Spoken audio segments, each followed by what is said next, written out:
Before diving into this incredible story, consider subscribing to the channel and hitting the bell.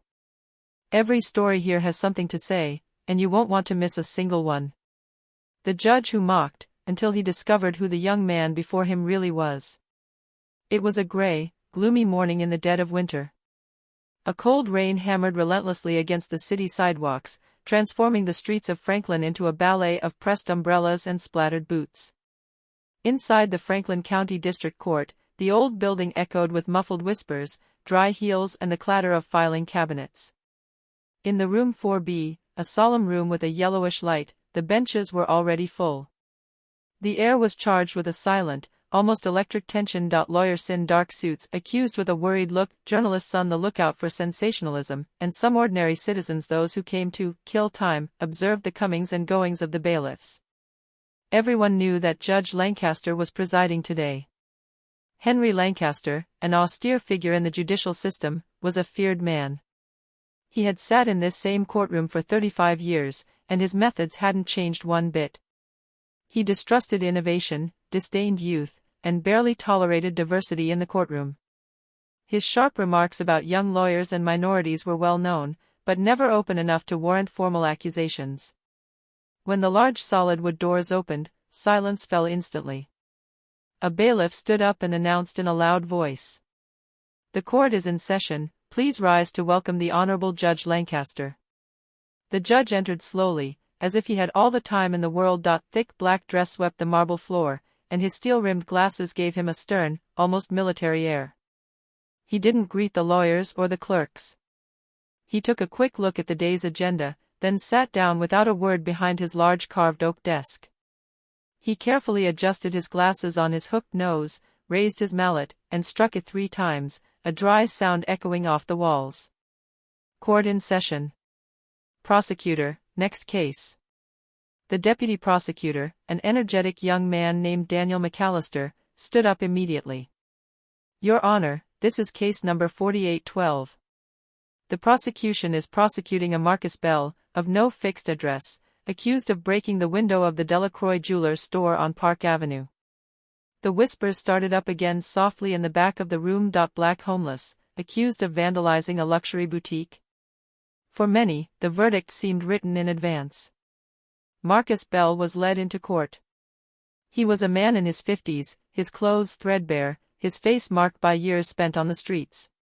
His eyes, however, retained a certain resigned gentleness. He bowed his head, as if he already knew what was about to happen. He didn't have a lawyer. Not yet. The judge frowned. Where is this man's defender? But before anyone can answer, the side door of the courthouse opened abruptly with a creak that made all heads turn. A young man entered. He was dripping with rain, his curly hair stuck to his forehead. He wore a worn denim jacket, and faded backpack and soaked sneakers. His appearance contrasted sharply with the icy formality of the room. But he didn't seem embarrassed. He walked forward with a sure step, his eyes fixed, and stopped in front of the defense bar. "Excuse my delay, Your Honor," he said in a calm voice. "I am Elijah Carter, court-appointed lawyer, appointed this very morning to represent Mr. Marcus Bell." The Judge Lancaster raised his eyebrows, visibly surprised, almost offended by the confidence of the young man standing before him. "Are you a lawyer? Do you have a bar card?" he asked with barely veiled contempt, narrowing his eyes as if to better assess his interlocutor. Elijah Carter, still standing tall despite his soaked clothes and the damp air, nodded gently. He didn't rush or get carried away. Instead, he methodically opened his faded backpack, pulled out a slightly rain-wrinkled, plastic-coated folder, and calmly approached the clerk's desk. "Of course, Your Honor. Here is my active New York State bar card, my federal certification, and my letter of designation as court-appointed counsel for this hearing. Graduated from Yale Law School, class of 2021, magna cum laude." He spoke with unfailing politeness, but every word carried weight. A tone too humble to be arrogant, but too solid to be ignored. A dry, haughty laugh then escaped from the judge's bench. He leaned forward slightly, tapped his finger on the armrests of his solid wooden chair, and said, "And you found this diploma in a cereal box?" There were a few sniggers in the room, especially from the public benches and some of the young lawyers who seemed relieved not to be the judge's target themselves today. Frankly, you're more dressed to sell newspapers in Times Square than to plead in court. Look at you, he said, pointing to Elijah's torn jacket, wet sneakers, and still dripping hair. This is district court, not an urban mission shelter. Amused murmurs spread through the room, reinforcing the collective sense of humiliation. Even some of the security guards exchanged small smiles. The atmosphere seemed almost cruel, as if everyone was waiting for this kid to collapse under the pressure. But Elijah didn't flinch. His gaze remained calm, fixed on the judges. He didn't respond to the mockery. He simply placed his bag gently at his feet, took out a thick folder wrapped in a rubber band, and turned to Marcus Bell, his client, to exchange a few words in low voices. The homeless man, visibly shaken by the atmosphere, nodded timidly, as if drawing a semblance of hope from Elijah's calm. Then the young lawyer straightened up, looked up at the magistrate and spoke in a firm, clear voice, without arrogance but with unshakable conviction. Your Honor, if I may go beyond the surface, I would like to submit to this court a preliminary motion for immediate dismissal of the charges, on the grounds of justified civil intervention in a situation of imminent danger. Silence fell again. The quiet audacity of this statement made Lancaster frown. He crossed his arms, then leaned forward with a smirk. Motion of rejection? Immediate, he repeated as if he hadn't heard correctly. He sighed exaggeratedly, looking at his clerk. Do you hear that, Mr. Reynolds? The young man wants to start with a motion to dismiss, before I've even heard the facts. He turned back to Elijah, his gaze sharp. Very well, Master Carter. I'm listening. Entertain me. But in his eyes, one could already sense something else. A slight tension. An almost imperceptible uncertainty. For something in the young lawyer's posture, in the clarity of his words and the precision of his tone, told him that perhaps he wouldn't be the one laughing in the end. Elijah slowly straightened, closed his file, and looked up at Judge Lancaster with a calmness that contrasted sharply with the tense atmosphere in the room. His voice, soft but firm, rose in the electric air. Your Honor, ladies and gentlemen in this room, I will demonstrate that what is believed to be an act of vandalism is in reality an act of bravery. A gesture of humanity in a world too quick to judge. With a precise gesture, he placed a USB drive on the presentation lectern. The usher approached, inserted it into the projection screen behind the witness stand, and the room plunged into semi-darkness. Here's the CCTV footage from the Delacroix Jewelers store. It's blurry, yes. Poorly framed, too. But it tells a different story. The first images flashed by. A restless crowd on the sidewalk. Shouts. People running in all directions. Elijah walked over to the screen and pressed pause. Look here, to the left of the frame. That's not Marcus Bell smashing a window. That's a man rushing towards a child. A little boy, isolated, frozen, a few inches from the roadway. He zoomed in, line by line, then pressed play again. Marcus leaped forward, grabbed the boy's arm, and violently pulled him toward the sidewalk as a black SUV appeared out of nowhere, climbing the curb, spinning out of control. Panic seizes the crowd. The window shatters, not from a punch, but from disorganized human pressure, a wave of chaos triggered by fear. Another silence. Elijah returned to his desk, rested his hands on it, and changed his tone. Deeper. More personal. And yet, despite these images, despite the testimonies, despite the laws, this man was arrested. Charged.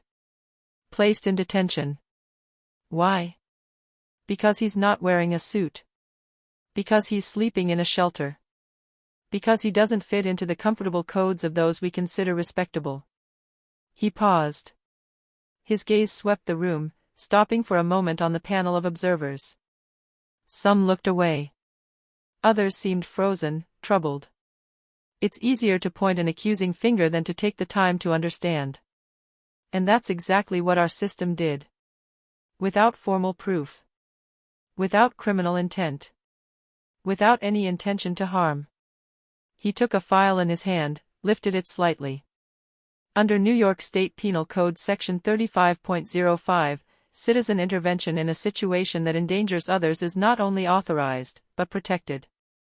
He then took out a legal document and handed it to the judge. And here is the decision: Martin v. State of Illinois, Supreme Court, 2020. This decision clearly establishes that protecting a third party, even by causing unintentional property damage, is not a crime if the primary intention is to save a life. This precedent is binding on all jurisdictions in the United States. The judge leafed through the documents without saying a word, his face closed. The prosecutor, for his part, was leaning over his notes, growing increasingly pale. Elijah straightened one last time. He took a slow breath, then delivered his conclusion, his tone calm and implacable. I request the immediate dismissal of all charges against Mr. Marcus Bell, based on legitimate intervention and a complete lack of criminal intent. And I invite this court, with the deepest respect, to look in the mirror. Because what we almost condemned today was not an act. It was an appearance. He paused for a final moment. Then he added. And I invite you to reflect on how our system treats the invisible. Those we forget about until the day when, by chance or necessity, they save a child on a street corner. An absolute silence fell upon the room. Not a breath. Not a whisper. The judge stood frozen, his fingers crossed in front of him. Even the clerk no longer dared to type. The prosecutor opened his mouth to speak, but closed it again immediately. His hands were shaking slightly. The entire room, once amused by the appearance of a young lawyer who had appeared out of nowhere, realized that they had just witnessed something bigger than a plea. They had just witnessed Alesh's son in justice. The Judge Lancaster remained frozen, his gaze lost in space, his hand clenched around his Mont-Blanc pen, nervously tapping the polished wood of his desk. The echo of Elijah's last words still resonated in the silent hall. But it wasn't the noise that struck him, it was the weight of the naked truth. A truth that had just hit him hard, not in anger or aggression, but in cold and merciless lucidity, logic, justice, and dignity.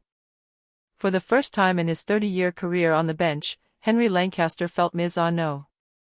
Not by a colleague, nor by a star lawyer from the big Manhattan firms, but by an unknown young man, dressed like a poor student, speaking calmly, and whose mastery of the law far exceeded that of many of the tenors he had seen pass by. He'd despised Elijah from the moment he'd seen him walk through the door, convinced of his mediocrity just by looking at his worn sneakers and soggy jacket. And now he'd been corrected without humiliation, confused without violence, destabilized by the simple force of law well wielded. He took a deep breath, as if to steady himself, and cleared his throat. When he spoke, his usually brittle voice had lost its edge. It was slower, almost tired. The evidence is clear. He slowly straightened up. The charges against Mr. Marcus Bell are hereby dismissed. He paused, looking Marcus straight in the eye for the first time in the audience. You are free, Mr. Bell. And murmur of relief and astonishment walked around the room. Some of the audience nodded slowly. Others looked down, as if ashamed. Even the journalists, usually quick to comment on everything, remained silent, as if speaking too soon would break something sacred. Elijah, true to form, didn't celebrate. He simply nodded in silent respect, then leaned toward Marcus, visibly moved. He gently helped him put his coat back on, as a brother would help a loved one, with quiet gentleness. Marcus, his eyes misty, whispered softly. Thank you, Master Carter. Thank you for seeing me. As Elijah prepared to leave the bar, the judge, his gaze still fixed on him, said, in a voice that was meant to be firm, but in which a mixture of respect and wounded pride shone through. Mr. Carter, your defense was remarkable. A suspended moment ensued. Elijah looked him straight in the eye. He didn't smile. He didn't bow, either. He simply answered, with the same sharp honesty that had guided him from the beginning. This is not a favor, Your Honor. It is my duty. And with that, he closed his bag, retrieved his soggy file, and left the room without seeking applause. He didn't look at the crowd. He didn't expect recognition or glory. More behind him the room stood frozen, as if drained of oxygen. The door could barely be heard closing. Some looked at the floor, others at Marcus Bell, who was standing straight for the first time in a long time. And Judge Lancaster just sat there, his pen still, his hands clasped in front of his mouth. He stared at an invisible point in front of him. There was no more sarcasm in his eyes.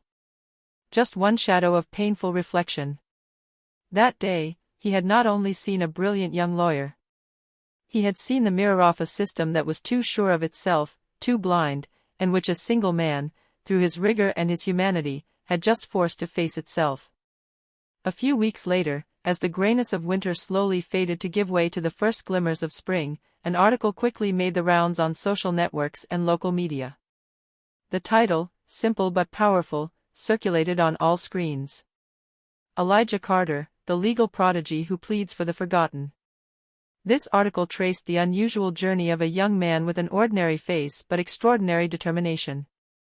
It revealed that Elijah Carter, despite his prestigious Yale degrees, had turned down several offers from renowned law firms in Manhattan, where luxury and suits ruled the roost. Instead, he chose to open a small legal practice in the Bronx, an often forgotten neighborhood where social inequality was evident on every face, where poverty rubbed shoulders with resilience, and where the poorest often had neither voice nor hope. His goal was clear: to defend those whom society despised, to defend those who had no suits or spokespeople, but who had rights as strong as any other citizens. Every day, he fought for families without resources, for homeless people like Marcus Bell, for victims of injustices that often went unmentioned. Meanwhile, in the very heart of the Franklin courthouse, the Judge Henry Lancaster carefully held a clipped copy of this article. He kept it on his desk, next to his gavel, in an almost secret corner. Not out of ostentatious admiration, nor out of pride, but rather as a constant and silent reminder. A reminder that appearances can be deceptive. That greatness is not measured by the splendor of a suit or the wealth of a firm. That humility, modesty, and discretion can coexist with extraordinary intelligence and passion for the law. The judge, once rigid and suspicious, had changed, slowly but surely. His attitude toward young lawyers, especially those from modest backgrounds or minorities, had softened. He now listened more attentively and judged more openly. Elijah's struggle had awakened in him a new awareness, a sense that justice should be available to all, not just the powerful or the well-born. And every time he looked at that article, he remembered the day an unassuming young man had forced him to look beyond appearances, and recognize the true value of law and humanity.